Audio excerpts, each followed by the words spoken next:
Graça e paz a todos, Pastor Flávio Soares aqui, em mais um devocional Caminhando com Cristo. Para você que está conosco pela primeira vez, seja muito bem-vindo. E você que já nos acompanha pelas mídias sociais, seja muito bem-vindo e traga mais um. No vídeo de hoje nós vamos falar sobre como Jesus ele combateu o questionamento dos escribas, fariseus e os anciões da época, os religiosos, os líderes da época dele. A importância de um devocional. Estudos comprovam que o contato diário com a palavra de Deus faz com que você se torne uma pessoa mais calma. Sendo assim, você é capacitado para controlar os seus impulsos e as suas emoções, vencendo vícios e comportamentos inadequados. Existem relatos que o contato diário com a palavra de Deus pode até mesmo trazer cura para o seu corpo físico e para a sua mente. Para que nós possamos compreender o assunto de hoje, vamos de vídeo! Evangelho de Jesus Cristo conforme narrou São Marcos, no capítulo 11, versos 27 e 28, essa é a mensagem do Caminhando com Cristo para o dia de hoje. E tornaram a Jerusalém, e, andando pelo templo, os principais sacerdotes, e os escribas, e os anciões se aproximaram dele.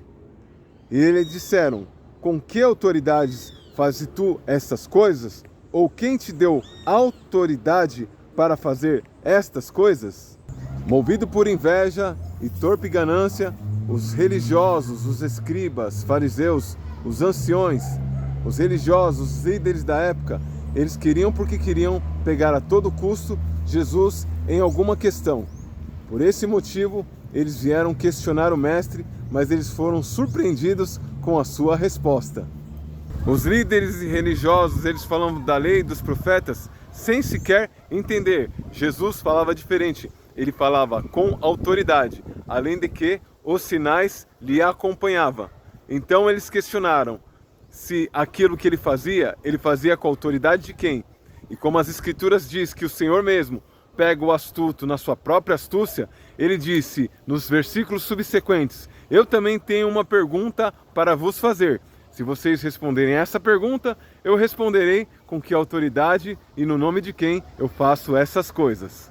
Uma pergunta até tão simples, porém deixou aqueles líderes religiosos em parafusos, porque o mestre perguntou: o batismo de João Batista era dos homens ou era de Deus? E isso fez com que aqueles homens entrassem em conflito e um com o outro começaram a consultar. Se dissermos que vem dos homens, devemos temer, porque o povo considera João Batista profeta. Se dissermos que vem de Deus, então ele pode nos questionar: por que vocês então não aceitaram esse batismo, se é algo que vem do céu? Então, planejando entre eles, decidiram chegar ao mestre e dizer: não sabemos. E mediante essa resposta, o mestre lhes devolveu a pergunta: da mesma forma que vocês não podem responder essa questão, também não digo com que autoridade faço essas coisas. Trazendo para os dias de hoje, não vai ser diferente. Existem muitas pessoas que por sua religiosidade não conseguem compreender a grandeza do reino de Deus e o chamado que o Senhor fez e realizou em sua vida. São pessoas que falam da letra que mata e não têm autoridade que o Senhor colocou sobre a sua vida, sobre a minha vida. E essas pessoas, certamente, quando elas se levantarem, o Senhor também vai te dar graça, assim como Ele deu graça a Jesus. E Ele respondeu e pegou o astuto na sua astúcia, porque assim as Escrituras também prometem que o Senhor Jesus pegava o astuto na sua própria astúcia. Me faz recordar também uma passagem que o Senhor prometeu que nós iríamos diante de governantes para falar acerca do reino de Deus e para nós não temermos o que devemos falar ou do que devemos pensar, porque o nosso Pai que está nos céus nos colocará palavras em nossas bocas que aqueles que se contradizerem contra nós não vão resistir e não vão conseguir explicar. Basta o discípulo ser como o seu mestre, e basta o servo ser como o seu senhor. Se assim foram contra Jesus, certamente serão contra mim e contra vocês, que são discípulos de Cristo. Mas não temas, nem se espante, porque a palavra do Senhor mesmo nos traz a garantia que nós seremos levados diante de governantes e nos será colocado naquele momento palavras para nós dizermos que nenhum daqueles que se contradizerem contra nós vão conseguir resistir, porque vão ser palavras que não vêm de mim e de você, mas sim do nosso Pai que está nos céus. E certamente vai servir de testemunha e as pessoas vão entender, assim como foram com os discípulos de Cristo. Eram homens que tinham pouco conhecimento da letra, porém quando eles abriam a boca, eles falavam com eloquência. E isso faziam aquelas pessoas entender que de fato e de verdade, eles não eram somente discípulos de Cristo, mas eles tinham sido chamados por Ele.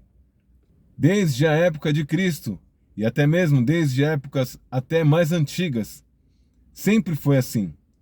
As pessoas que elas têm menos capacidade, ou que elas têm menos disposição para fazer a obra, elas vão se opor àqueles que têm disposição e têm autoridade e têm entendimento para fazer a obra. Então não se espante se até mesmo dentro da igreja que você frequenta, se levantar irmãos, irmãs, que queiram barrar o seu ministério, que queiram barrar aquilo que o Senhor chamou para você fazer. Mas entenda uma coisa, que operando Deus, não há quem impeça. Aquilo que o Senhor ele começou na sua vida, Ele é fiel para cumprir. E certamente, mais dia ou menos dias, essas pessoas que oferecem oposição ao seu ministério, ao seu chamado, vão ser as mesmas pessoas que vão pedir oração para você, que vão pedir para que você ministre na vida dela. Então não temas nem te espante, porque assim como foi com o mestre, será assim contigo também. Eu e minha esposa, um determinado momento, nós estivemos em uma igreja, em uma comunidade, na qual o ministério infantil ele estava abandonado. E minha esposa, antes de casar, ela tinha um grupo de gesto de meninas, e ela decidiu tocar com aquelas crianças um ministério infantil de danças. Só que dessa vez ela fez um misto, com meninos e meninas. E ela começou a ensaiar aquelas crianças, uniforme, e era a coisa mais linda para o Senhor. Até o momento que as irmãs que eram do Ministério Infantil reivindicaram esse grupo de crianças, e elas falaram, esse grupo de crianças faz parte do nosso departamento, então essa bênção também faz parte de nós. Aí eu falei para minha esposa, eu falei assim, não se importe, meu bem, com esse tipo de atitude, porque o Senhor, em muitos lugares, Ele vai nos levar para desbravar, para destravar aquilo que estava parado, aquilo que estava estagnado. E quando as pessoas elas se reivindicarem e dizer que algo é delas, que a gente venha entregar e deixar aquela pessoa administrar. De fato e de verdade, se ela tiver o chamado do Senhor para executar aquela tarefa, ela há de fazer. Caso contrário, infelizmente aquela obra vai perecer, mas a pessoa por si, ela vai entender que não era o momento nem o jeito dela. E certamente, se ela não chegar à conclusão que nem sequer o chamado ela tinha para fazer aquilo. Fica aqui então minhas considerações finais e o meu conselho de amigo. Faça aquilo que o Senhor determinou você fazer.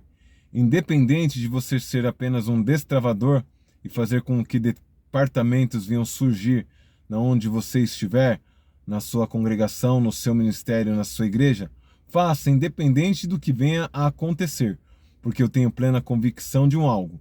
O seu galardão, ele já é garantido, porque a obra não é minha, a obra não é sua, a obra não é de ninguém, a obra é do Senhor Jesus. Nós somos trabalhadores, de membro a pastor, apóstolo, nós somos trabalhadores da obra do Senhor. Então faça o que Paulo aconselhou ao seu filho na fé, Timóteo. Cumpre o seu chamado cabalmente. O que seria cabalmente? De forma extrema, de forma extraordinária. Vai para cima, faz a coisa acontecer de forma agressiva para louvor e glória do nome do Senhor. Porque certamente se alguém se levantar e quiser reivindicar esse departamento, a pessoa vai reivindicar, só que ela por si só, ela vai entender que ela não foi chamada para aquilo. De duas umas, ou esse departamento torna a você, ou o Senhor vai te colocar no outro departamento e vai te dar dupla honra. Pregue o evangelho em tempo e fora de tempo. Faça a obra do Senhor com diligência, com inteireza de coração. E certamente a sua recompensa ela é certa. Lembre-se sempre, ninguém vence sozinho. Compartilhe esse vídeo com o máximo de pessoas. Que Deus te abençoe. Até o próximo vídeo.